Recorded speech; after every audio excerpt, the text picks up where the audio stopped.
नमस्कार, डीडी बिहार में आपका बहुत बहुत स्वागत है। आज एक विशेष सूचना के साथ इस कार्यक्रम का आगाज कर रहे हैं कि अब आप सामयिक चर्चा 20 बहस में कार्यक्रम नाम से सोमवार से शुक्रवार हर रोज 7:30 बजे देख सकेंगे। और इसमें हम उन खबरों पर चर्चा करेंगे जो आज की सुर्खियां हैं, जो हमारे आसपास की खबरें हैं और हमारे जीवन को प्रभावित कर रही हैं। तो चलिए आज शुरू करते हैं इस विषय को कि आखिर कैसे बिहार में खबरें बन रही हैं और किन किन चीजों को लेकर हम लगातार उस पर नजर रख रहे हैं। सबसे पहले आज हम चर्चा करेंगे पीएम का बिहार दौरा, उस पर विस्तार से बात करेंगे और फिर उसके बाद बात करेंगे बिहार कैबिनेट की बैठक जिसमें 1 करोड़ लोगों को, युवाओं को रोजगार देने का फैसला किया गया है। और एक और महत्वपूर्ण आज बात सामने आई है, वो है दाखिल खारिज का नया पोर्टल लॉन्च हुआ है। इससे जमीन खरीद बिक्री में बहुत आसानी होगी। जिन लोगों को इन मामलों में दिक्कत होती है वो जानते हैं जमीन के दाखिल खारिज की क्या समस्या होती है। बहरहाल इन मुद्दों पर बात करने के लिए आज हमारे साथ जो इस वक्त स्टूडियो में हैं, उनसे पहले आपका परिचय कराते हैं। हमारे साथ हैं राज्य के और देश के वरिष्ठ पत्रकार मणिकांत ठाकुर जी। ठाकुर जी, बहुत बहुत स्वागत है आपका। शुक्रिया जी। हमारे साथ एक और विशेष अतिथि हैं, पत्रकार हैं अमित रंजन जी। अमित जी, आपका भी बहुत बहुत स्वागत है। तो चलिए आज हम इन मुद्दों पर चर्चा करें 20 बहस में। उससे पहले आइए देख लेते हैं एक रिपोर्ट।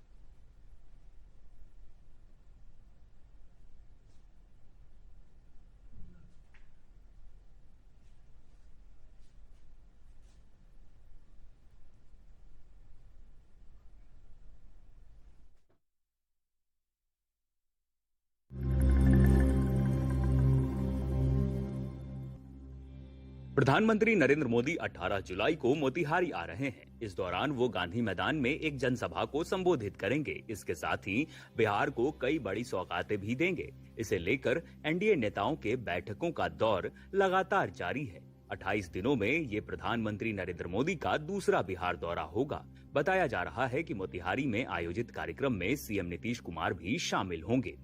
अपने बिहार दौरे पर पीएम मोदी राज्य के लोगों को 7,196 करोड़ की परियोजनाओं की सौगात देने वाले हैं। इसमें सड़क एवं परिवहन राजमार्ग मंत्रालय। जैसा कि हमने देखा कि हमारे प्रधानमंत्री नरेंद्र मोदी जी 18 तारीख को यानी 18 जुलाई को बिहार आ रहे हैं और माना जाता है कि प्रधानमंत्री जब भी बिहार के दौरे पे आते हैं तो बिहार को कुछ विशेष योजनाओं का लाभ मिलता है, नई योजनाओं की शुरुआत होती है या जो योजनाएं बन गई हैं वो पब्लिक के लिए समर्पित होता है। तो इस बार नरेंद्र मोदी जी जो आ रहे हैं लगभग 7,000 करोड़ रुपए की योजनाओं का शिलान्यास करेंगे या फिर उसका उद्घाटन करेंगे। इसमें बहुत बड़ी जो भागीदारी होगी इन योजनाओं की, उसकी रेलवे की, परिवहन की होगी। और कौन कौन से किन किन योजनाओं को लेकर आ रहे हैं इसमें विस्तार से हम चर्चा करें हैं और इसके लिए हम मणिकांत ठाकुर जी से मुखातिब होते हैं। मणिकांत जी, कहते हैं कि भाई नरेंद्र मोदी जी आते हैं तो बिहार पे इतनी उनकी मेहरबानी होती है, बिहार के लोगों के लिए वो इतना कुछ सोचते हैं, करते हैं। वो इस बार भी दिख रहा है। 2 नई ट्रेन मिलेगी, अमृत भारत ट्रेन मिलेगी। ये दरभंगा और लखनऊ के बीच शुरू होगी और ये पटना नई दिल्ली के बीच एक और ट्रेन शुरू होगी। यानी ये पूरी तरह से स्लीपर गाड़ी होगी और नॉन एसी होगी, यानी एसी इसमें नहीं है, किराया काफी कम होगा।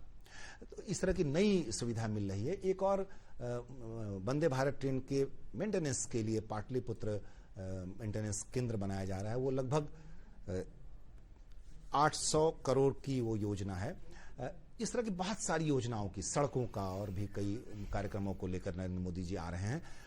क्या लग रहा है आपको, किस दृष्टिकोण से देख रहे हैं? क्या बिहार जो की विकास जो है वो गति बढ़ी है, इन योजनाओं से और कितनी तेजी मिलेगी और कैसे बिहार का स्वरूप बदल रहा है केंद्र की इन योजनाओं से?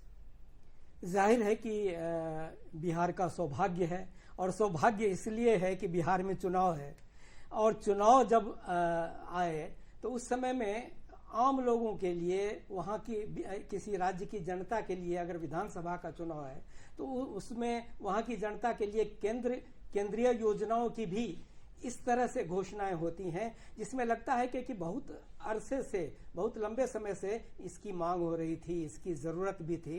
तो इस लिहाज से इस बार जो प्रधानमंत्री आ रहे हैं तो जैसा कि आपने बताया कि इतने बड़े पैमाने पर नई नई योजनाओं को दे के जाएंगे तो जाहिर है कि और ये जो 2-3 खास बातें हैं रेलवे परियोजनाओं के संदर्भ में, ये बहुत ज़रूरी था। वंदे भारत ट्रेन का मेंटेनेंस अगर यहाँ हो जाता है तो इस ट्रेन के परिचालन में बहुत सुविधा मिलेगी।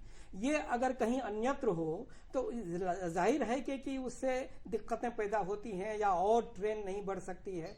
तो ये बहुत अच्छी बात है। और इसी सिलसिले में पाटलिपुत्र जो स्टेशन है पटना का, और वहाँ पर ये व्यवस्था होने जा रही है, वॉशिंग पिट बनेगा या इस तरह मेंटेनेंस के लिए एक बड़ा वहाँ एक ऐसा उद्योग वहाँ हो रहा है जिसमें आगे भी उसको विकसित करने की गुंजाइश होगी। तो ये बहुत ज़रूरी था और ये अच्छी बात है अमृत भारत ट्रेन मिले। और ये ट्रेन की यह खासियत हो कि कहीं वो एसी कोच नहीं है, सारे स्लीपर कोच हैं और उसमें अत्यंत साधारण व्यक्ति भी कम पैसे में भी लंबी दूरी की यात्रा कर सकेंगे। ये बहुत बड़ी बात है और जल्दी कर सकेंगे। इन ट्रेनों की स्पीड बहुत अच्छी होगी।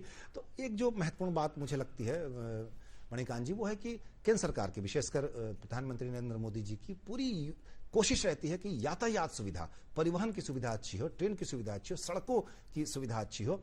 क्या इसका विकास से किस तरह से इसका रिश्ता आप देखते हैं सड़कों का? बिल्कुल सीधा रिश्ता है। देखिए कि इंफ्रास्ट्रक्चर का आधारभूत संरचना का विकास जो है ये विकास की बुनियाद है। और अगर आधारभूत संरचना आपका दुरुस्त नहीं है तो जाहिर है कि आपको विकास की योजनाओं को लागू करने में, जमीन पर उतारने में मुश्किलें पेश आएंगी।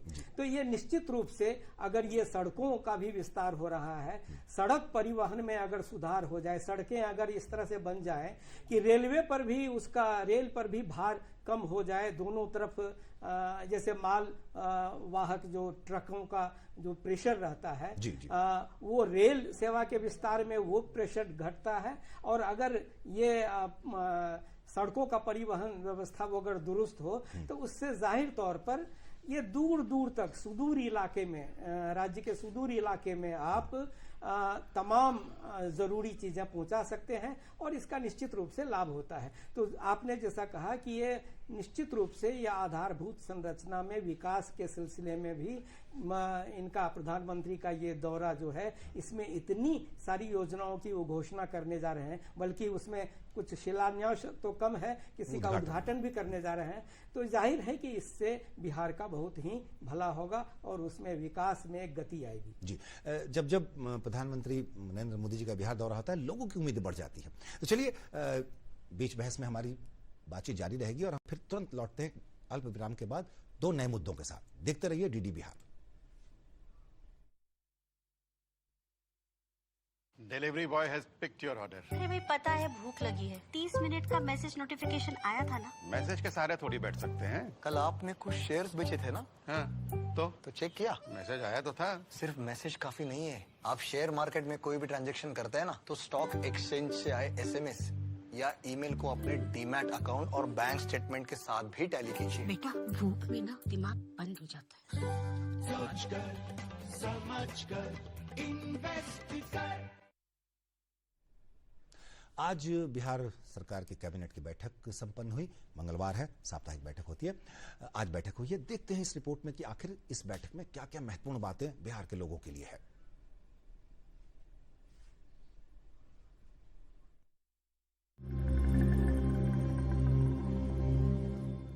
सीएम नीतीश कुमार ने मंगलवार को आयोजित कैबिनेट की बैठक में युवाओं को बड़ा तोहफा दिया है।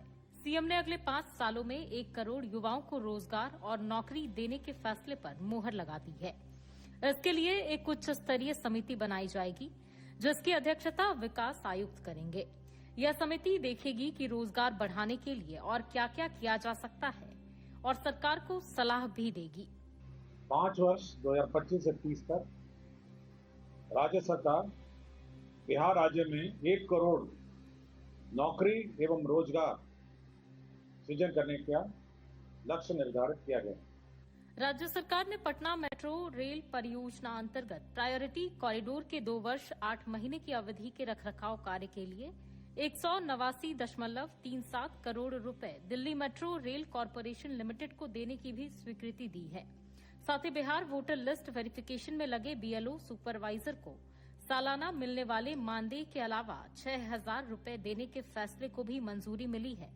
इसके अलावा गन्ना उद्योग विभाग की बिहार ईख सेवा भर्ती एवं सेवा शर्त नियमावली 2025 को भी स्वीकृति मिल गई है।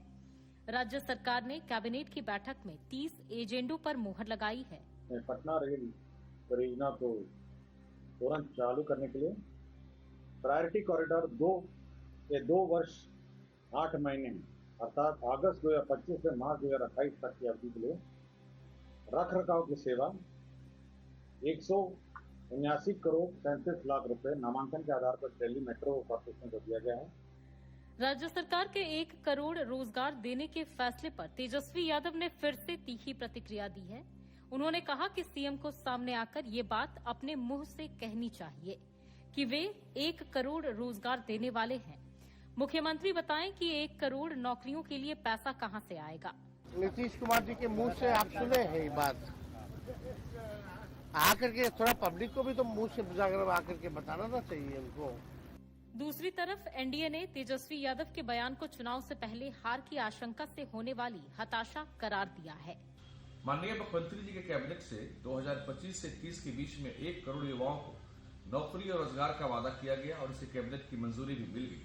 लेकिन इस पर नेता प्रतिपक्ष जिस तरह की बयानबाजी कर रहे हैं, निश्चित रूप से वह उनकी हताशा, सामने खड़े हार की हताशा और राजनीतिक रूप से अपरिपक्व है, यह दर्शाता है। यही तो चमत्कार है, यही तो कमाल है, इसीलिए तो एनडीए सरकार है और तभी तो बिहार की महान जनता एनडीए सरकार को पसंद करती है। आप बता दें कि इससे पहले पिछले सप्ताह राज्य में कैबिनेट की बैठक का आयोजन किया गया था।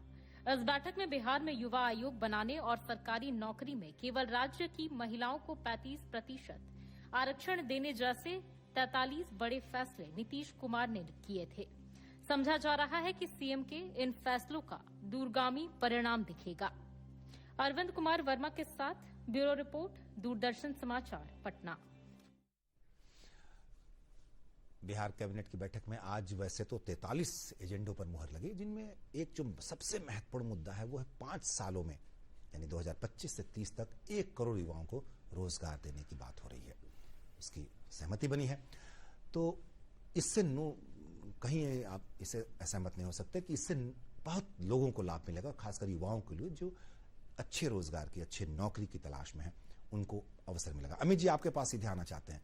ये जो बिहार सरकार का कैबिनेट का फैसला है आज 1 करोड़ युवाओं को नौकरी देने का, ये निश्चित तौर पर बहुत ही बड़ी घोषणा है, बहुत ही बड़ा फैसला है।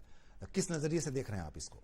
निश्चित तौर पर ये बहुत अच्छी पहल है। सरकार ने यह निर्णय लिया है कि अगले 5 वर्षों में 1 करोड़ युवाओं को सरकारी नौकरी और स्वरोजगार देगी।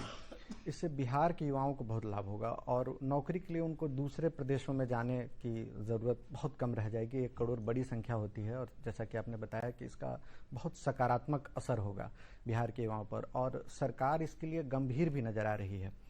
और पिछली कैबिनेट की बैठक में सरकार ने 35% जो बिहार की महिलाओं को आरक्षण मिलता है उसमें डोमिसाइल नीति लागू करने की स्वीकृति दे दी है। पहले ऐसी मांग उठती रही थी कि बिहार के युवाओं को का हिस्सा बाहर के युवाओं को न मिले। वो भी निर्णय रोजगार की दृष्टि से बहुत बेहतर था और इस बार जो हुआ है इसके लिए बाकायदा सरकार एक विकास आयुक्त की अध्यक्षता में एक उच्च स्तरीय समिति भी गठित कर रही है।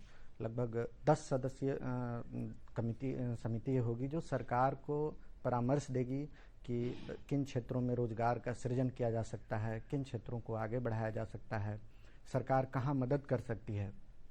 क्योंकि बिहार एक लैंड लॉक्ड स्टेट है तो यहाँ सरकार को अलग अलग क्षेत्रों में, लॉजिस्टिक में, सेवा क्षेत्र में इन पर फोकस करने की ज़रूरत होगी और ये समिति सरकार को उचित परामर्श देगी और समिति में विकास आयुक्त की अध्यक्षता में है, इसलिए उसके निर्णयों को आगे बढ़ाने में, पास करने में सरकारी स्तर पर भी कोई अड़चन नहीं आएगी और ये सकारात्मक पहल है और ये कोई हवाई घोषणा नहीं है। उच्च स्तरीय समिति गठित करना ये दिखाता है कि सरकार बहुत गंभीर है इस मुद्दे को लेकर के और इसका निश्चित तौर पर से अगर इसको बिहार विधानसभा चुनाव के परिप्रेक्ष्य में भी देखें तो उसमें भी सकारात्मक इसका लाभ मिलेगा। जी, बहुत ही सकारात्मक पहले सरकार की। मणिकांत जी, आपके पास आना चाहते हैं। जो अमित जी भी कह रहे हैं कि अगर बिहार विधानसभा चुनाव के समय को ध्यान में रखकर भी इस घोषणा को देखें तब भी ये महत्वपूर्ण है। निश्चित तौर पर एक साल में 20 लाख लोगों को रोजगार देने का वायदा हो रहा है, घोषणा हो रही है, उसको एजेंडे पर मुहर लग गई है, कैबिनेट का फैसला हो गया है। निश्चित तौर पर ये गंभीरता है सरकार की। क्या लगता है आपको, ये सही समय है?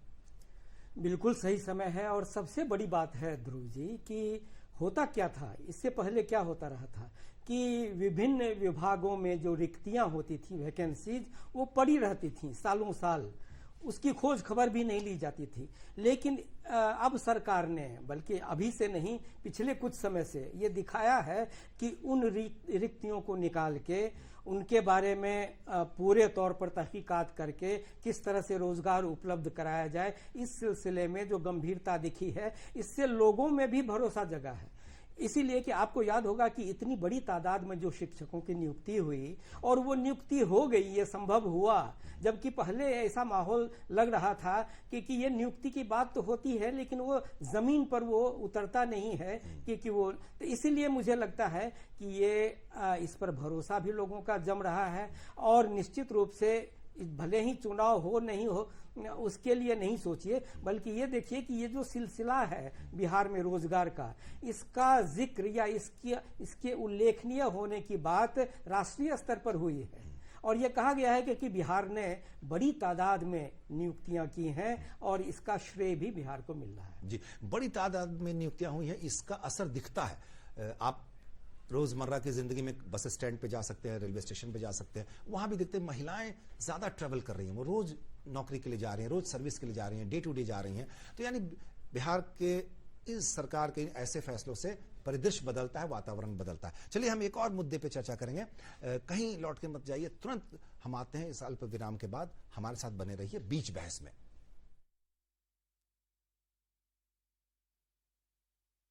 सर, बेरी पुलाव ट्राई करो, मस्त है। कैसा है? अरे उसको काय को घूरता है, टिप्स इग्नोर करने का, अपना दिमाग लगाकर ऑर्डर देने का। मार्केट का स्टॉक टिप्स बहुत लोग देता है, डेंजरस हो सकता है। कंपनी और रिस्क पूरा समझने का, फिर इन्वेस्ट करने का। समझ कर इन्वेस्ट कर। ब्रेक के बाद एक बार फिर से आपका स्वागत है बीच बहस में। हम चर्चा कर रहे हैं उन सुर्खियों पर जो आज की मुख्य खबरें हैं। अभी तक हमने जो चर्चा की प्रधानमंत्री के बिहार दौरे पर, फिर बिहार सरकार के कैबिनेट के फैसले पर, और अब हम बहुत ही एक और ऐतिहासिक फैसला बिहार सरकार ने किया है, वो है दाखिल खारिज को लेकर एक नया पोर्टल लॉन्च हुआ है। और ये बिहार में पहली बार माना जा रहा है, देश में पहली बार बिहार में हुआ है। इससे जमीन खरीद बिक्री में जो समस्याएं आती थी, जो दिक्कतें आती थी, वो दूर हो जाएंगे। मणिकांत जी, किस नजरिए से देख रहे हैं आप? एक नया, बिल्कुल नया पोर्टल लॉन्च हुआ है, इसके जरिए माना जा रहा है कि दाखिल खारिज करने के लिए अब किसी बिचौलिए की जरूरत नहीं है, आपको कहीं नहीं जाना है, पोर्टल पे जाइए, आप अपना सब डिटेल्स उसमें डालिए और आपका ऑटोमेटिक सब चेंज हो जाएगा। ये बिल्कुल क्रांतिकारी कदम दिख रहा है जैसा, जबकि बिहार में जमीन को लेकर ज्यादा दिक्कतें होती थी, खरीद बिक्री को लेकर सर्वे का भी काम चल रहा है। बहुत आप इन चीजों पर नजर रखते हैं, जरा क्या समझते हैं आप इसको लेकर? देखिए, निश्चित रूप से बिहार की जो सबसे बड़ी समस्याएं हैं उनमें से ये पहले नंबर पर है जी। ये जमीन का जो विवाद है, या जमीन संबंधी जो झगड़े हैं, वो इतने व्यापक स्तर पर हैं और इतने जटिल हैं, उलझे हुए हैं कि उनको सुलझाना सबसे बड़ा टास्क है। और सरकार अगर इस दिशा में आगे बढ़ रही है, और आज जिस तरह से एक पोर्टल लॉन्च किया गया है, अगर वो पोर्टल, मेरी एक ही शर्त है कि इस पोर्टल को सरकार इस तरह से चलाए, ऐसा नहीं कभी लोगों को मुश्किलें पेश आए कि सर्वर डाउन है या पोर्टल नहीं चल रहा है या कंप्यूटर या टेक्निकल कुछ फॉल्ट है, ऑनलाइन प्रॉब्लम है। अगर इन सबों को दूर करते हुए इस पोर्टल को सुचारू रूप से चलाया गया तो मैं समझता हूं कि इससे बहुत बड़ी परेशानियां खत्म होंगी लोगों की। दाखिल खारिज के सिलसिले में तो और भी, ये जो राजस्व विभाग है, इसमें जो अंचल स्तर पर जो कर्मचारी होते हैं, वो उस स्तर पर इतनी बड़ी तादाद में ये लंबित हैं दाखिल खारिज के आवेदन कि आप इसका अंदाजा नहीं लगा सकते हैं। उसमें अगर ये कमी आएगी तो समझते हैं कि एक उल्लेखनीय उपलब्धि इस सरकार की होगी। जी, अमित जी आपके पास आना चाहते हैं।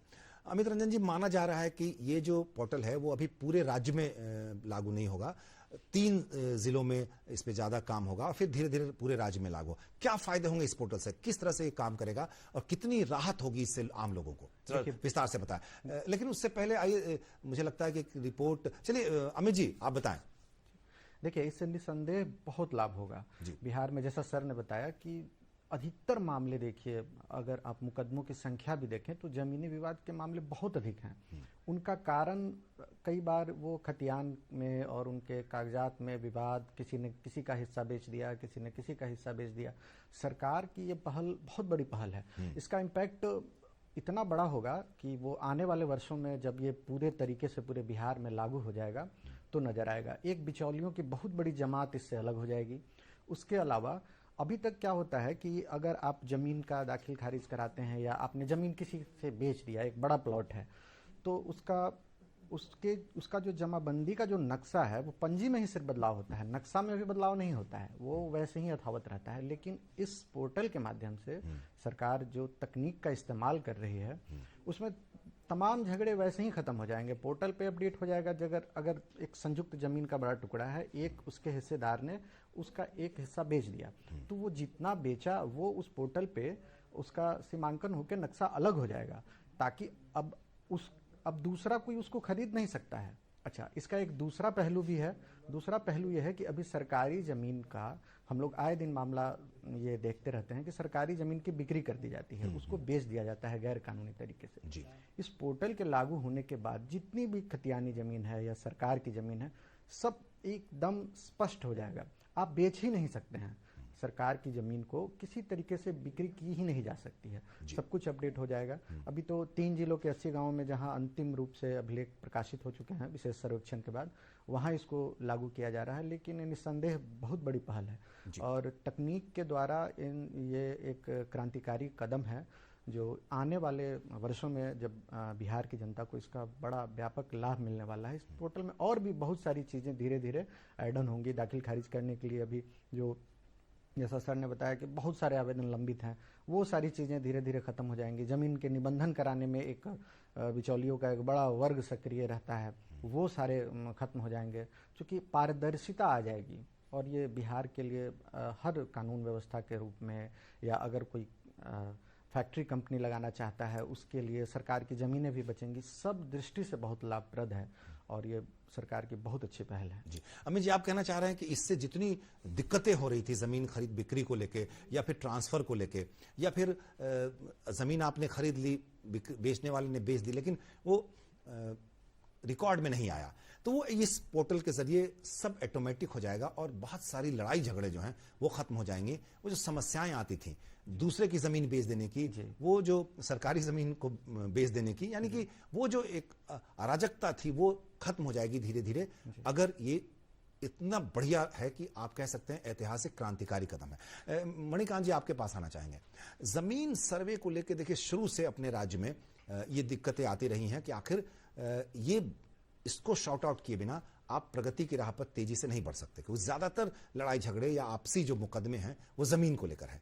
तो ये जो इतना बड़ा मुझे लगता है ऐतिहासिक फैसला हुआ है, निर्णय हुआ है और उसको लेकर एक पोर्टल लॉन्च किया गया है, ये कहीं ना कहीं से दिखाती है कि सरकार की प्रतिबद्धता क्या है। सरकार चाहती है इन मामलों को कि हम दूर करें और ये जो जमीन के ज्यादातर झगड़े हैं जो किस मुकदमे में तब्दील होते हैं वो खत्म हो जाए और लोगों को बिचौलियों से बचाने के लिए, यानी तमाम वो जो दिक्कतें मुझे लगता है कि फीडबैक के रूप में कह सकते हैं आपकी जनता दरबार में नीतीश कुमार जी को मिली होंगी, शायद उन्होंने इस तरह से फैसला किया होगा। क्या कहते हैं आप? बहुत नजरिए को स्पष्ट रखते हैं, इन चीजों को बहुत करीब से आप देखते हैं। मणिकांत जी देखिए, ये जो भूमि सर्वेक्षण का काम शुरू हुआ बिहार में जी, जैसे ही इसकी शुरुआत हुई एक तरह से पैनिक हो गया क्या कि अब कैसे, और जो चीजें मांगी गई कि आप दिखाइए तब आपकी जमीन पर आपका हक कायम होगा। लेकिन जब जमीनी कठिनाइयां सामने आने लगी तो लगा कि यह संभव हो ही नहीं पाएगा और बड़े पैमाने पर इतने विवाद हुए, इतना लंबा सिलसिला चला, कई तरह से उसमें नियमावली में बदलाव की भी कोशिशें हुई, ये सारा कुछ होता गया। लेकिन आप जब इस पोर्टल के सिलसिले में अगर जो राजस्व खाता है बिहार का या ये भूमि का जो लेखा जोखा है इसको दुरुस्त करना, यह भी मेरे ख्याल से अभी बहुत दूरी है, इसमें तय करनी पड़ेगी। इसलिए दूरी, ये 3 जिलों में शुरुआत हो, ठीक है, इसका असर भी दिखेगा। लेकिन मुझे लगता है, जैसे कि मैं उदाहरण के तौर पर एक छोटी सी बात कहना चाहता हूं कि कई अंचल ऐसे हैं जहां पर कोई कागज ही नहीं है, सारा का सारा खतियान से लेके रजिस्टर टू वगैरह सारे गायब हैं। और ऐसे अगर ऐसी दिक्कतें पेश आई तो जाहिर तौर पर आपको जो इतना लगा कि लोग परेशान हो रहे हैं, सर्वेक्षण का काम क्यों नहीं आगे बढ़ रहा है, सरकार को भी एक तरह से रोकना पड़ा या आगे टालना पड़ा है सर्वेक्षण के काम को। तो जरूरी है कि डिजिटली अगर आप दुरुस्त कर लेते हैं, अपना रिकॉर्ड सही कर लेते हैं, उसको ऑनलाइन कर पाते हैं, जो चीजें गायब है, जैसे रिकॉर्ड रूम में जिलों में मिलता ही नहीं है, लोग आवेदन करते हैं, इसमें भ्रष्टाचार भी उसी तरह से बढ़ जाता है। तो ये भ्रष्टाचार को रोकने के सिलसिले में भी ये बेहद जरूरी है कि इस तरह से इसका डिजिटली इसमें समस्याओं का समाधान हो, और तब लोगों को बिचौलियों के, जैसा अमित ने कहा कि बिचौलियों के आश्रय नहीं रहना होगा और अपना काम खुद उस पर ऑनलाइन वो करवाने की स्थिति में होंगे। तो मुझे लगता है कि इसमें बहुत काम करना होगा सरकार को, और अभी ये दूर का लक्ष्य है जिसको मुस्तैदी के साथ पूरा करना ये ज्यादा जरूरी है। मुझे लगता है कि उस दिशा में एक बहुत अच्छा प्रयास है, अच्छा कदम है, जिसके रिजल्ट परिणाम बहुत निश्चित तौर पर अच्छे मिलेंगे। अमित जी, आपके पास लौटना चाहते हैं, आपको क्या लगता है कि जो भूमि या राजस्व सुधार विभाग है, ऐसे ऐतिहासिक फैसलों से उस विभाग को और इस तरह की समस्याओं को दूर करने में कितना लाभ होगा? बहुत लाभ होगा। जैसा अभी आपने बताया कि मुख्यमंत्री जब जनता दरबार लगाते हैं या कोई भी बड़ा अधिकारी जब जनता दरबार लगाता है तो उनके पास जो शिकायतें आती हैं उसमें बड़ी संख्या जमीन से जुड़े मामलों की होती हैं। जी, दाखिल खारिज के तो कई मामले होते हैं जो पेंडिंग पड़े हुए हैं, लंबे समय से नहीं है। जैसा सर ने बताया कि बहुत अंचलों में समस्या है, अभी काम करना बाकी है बहुत सारा, लेकिन ये पहल बहुत सकारात्मक है। जहां जितना संभव हो सके, जितना तेजी से, बड़ी संख्या में लोगों ने सर्वेक्षण में भाग भी लिया है और अपने कागजात जमा करके अपने ऑनलाइन सबको कम है। लेकिन ये प्रक्रिया है, लंबी प्रक्रिया है, चलती रहती है। जमीन लोग खरीदते जाते हैं, बेचते जाते हैं, तो नई जो खरीद बिक्री हो रही है जमीन की, उसमें ये इन प्रक्रियाओं का पालन किया जा रहा है। जहाँ तक मेरी जानकारी है उसमें इन प्रक्रियाओं का पालन किया जा रहा है। निबंधन कार्यालय में सारी चीज़ें ऑनलाइन हो रही हैं, वहाँ ऑनलाइन नंबर लगते हैं और पहले जैसा नहीं रह गया है, बहुत बदलाव हो गया है। तो इसका आगे असर दिखेगा, होगा, असर दिखेगा। और जहाँ तक खाता खेसरा और बहुत कागजात नहीं मिलने की बात है, तो वो बिहार के में कुछ हिस्सों में हो सकता है ऐसा, लेकिन बहुत बड़े हिस्सों में है लोगों के पास कागजात। और चलिए हम ऐसे देखते हैं कि अगर ऐसे मामले आते रहें तो लोग भी जागरूक होंगे। लोगों की जागरूकता बहुत जरूरी है। मुझे लगता है कि सरकार के इन ऐतिहासिक फैसलों को सही ढंग से अपनाने के लिए लोगों को भी आगे आना होगा। ऐसे सिर्फ कह देने से काम नहीं चलेगा। सरकारें आपके लिए काम कर रही हैं।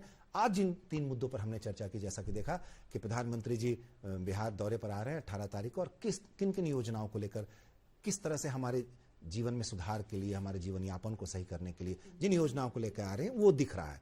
दूसरी जो हमने चर्चा की आज के बिहार कैबिनेट के फैसले की, उसमें 1 करोड़ युवाओं को 5 साल में रोजगार देने की बात कही गई है। और तीसरा जो बहुत अहम इशू है, दाखिल खारिज का मामला है, नया पोर्टल लॉन्च हुआ है, उस पर चर्चा की। तो इन चर्चाओं में शामिल होने के लिए मणिकांत जी आपका बहुत धन्यवाद करते हैं, और अमित जी आपका भी बहुत धन्यवाद करते हैं। आपने बहुत विशेष जानकारी दी, और अपने आप दर्शकों को ये बताना चाहते हैं कि आप जो लगातार ये कार्यक्रम देखते रहते हैं, बीच बहस अब आप नए फॉर्म में आज से देखेंगे। हम आज की सुर्खियों पर 3 जो 4 महत्वपूर्ण सुर्खियां होंगी उन पर चर्चा करेंगे अपने विशेषज्ञ के साथ। तो कल भी आप इस कार्यक्रम को 7:30 बजे देख सकते हैं। आपका इंतजार रहेगा। आज के लिए इतना ही। नमस्कार।